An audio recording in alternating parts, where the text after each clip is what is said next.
A subida dos prezos continúa a sentirse con forza nos mercados e prazas de abastos. Os carniceiros recoñecen que a carne de vacún é un dos produtos máis afectados, mentres que os clientes notan no peto o incremento generalizado do custo da vida. Nas prazas de abastos, os profesionais do sector explican que os prezos levan subindo de forma progresiva dende principios de ano. Estamos traballando a un bo nivel e os precios, a última subida que temos foi do mes de setembro. Hasta agora non houve ninguna suba máis e esperemos que non haxa nos próximos meses. Eu penso, xa houve varias subidas en todo o ano, houve 4 subidas desde enero, entonces eu espero que polo menos finalice o ano a este precio, a esta última actualización de setembro, xa che digo. A verdade é que, como che comentaba, nós estamos a un bo nivel e non nos podemos queixar para nada. A carne de vacuno foi unha das máis afectadas, chegando a acumular unha subida de ata 2 euros no que levamos de ano. Tuvo unha subida duns 65-70 céntimos aproximadamente, esta última que tuvemos. Pero no que vai de ano, pois ao mellor superou os 2 euros, ben. O porcino, as aves, eso vaise mantendo, apenas subeu. Pero a ternera levou unha subida desde principios do verán, está, que me dicías a última vez que sube, que está subindo cada semana, subimos 10 céntimos, 20 céntimos o produto, que nos repercutimos a subida que nos temos, claro, no canal. A pesar destas subas, din que a clientela continúa fiel, aínda que hai posibilidades de que se poida notar unha perda nun futuro.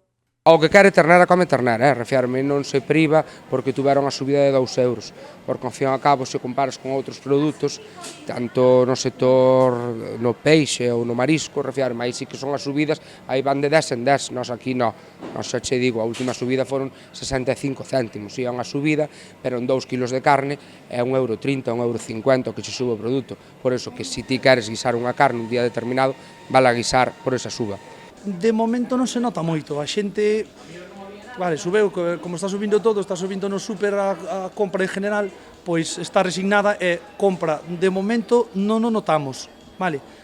Non sei, a largo plazo supoño que se notará, pero de momento non, de momento vamos aguantando a clientela, vai comprando igual. Así mesmo, os produtos máis demandados coinciden nos comercios, e é que a tempada dos cocidos e os guisos chegou co outono.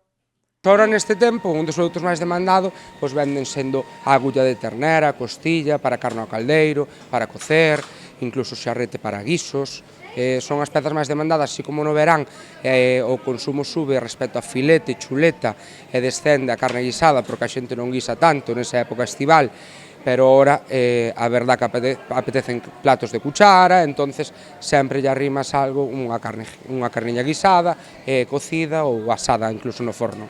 Bueno, ahora como ven así este tempo, pois xa empezan os cocidos a repuntar.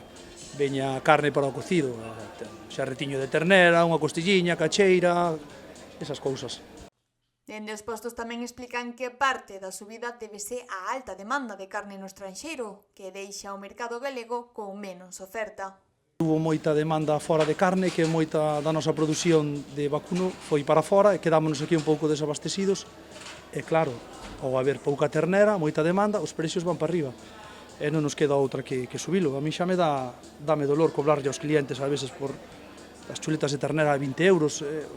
O precio está, en fin, está careiro. A ternera sobre todo, xa dixo, outro vai se mantendo. No lado dos consumidores, a preocupación é evidente. Moitos aseguran que notan unha suba xeralizada en todo, dende o aceite ata os ovos. Eu acompaño no sentimento a xente que teñen 2 fillos ou 3 e traballa un solo. Que poden comer? Porque antes ainda dixías que comen huevos, pero agora nin huevos, filla. Porque os da granxa a 4 euros, a min que Dios non me castigue, pero non os quero, nin a 4 nin a 2. En todo. Hai subida de precios en todo. E hai produtos que se triplicaron o precio.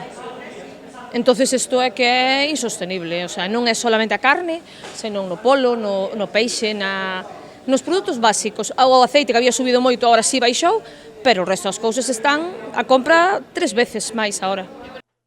A sensación xeral é de resignación. Tanto comerciantes como consumidores esperan que os prezos se estabilicen e que non chegue unha nova onda de subas antes de final de ano.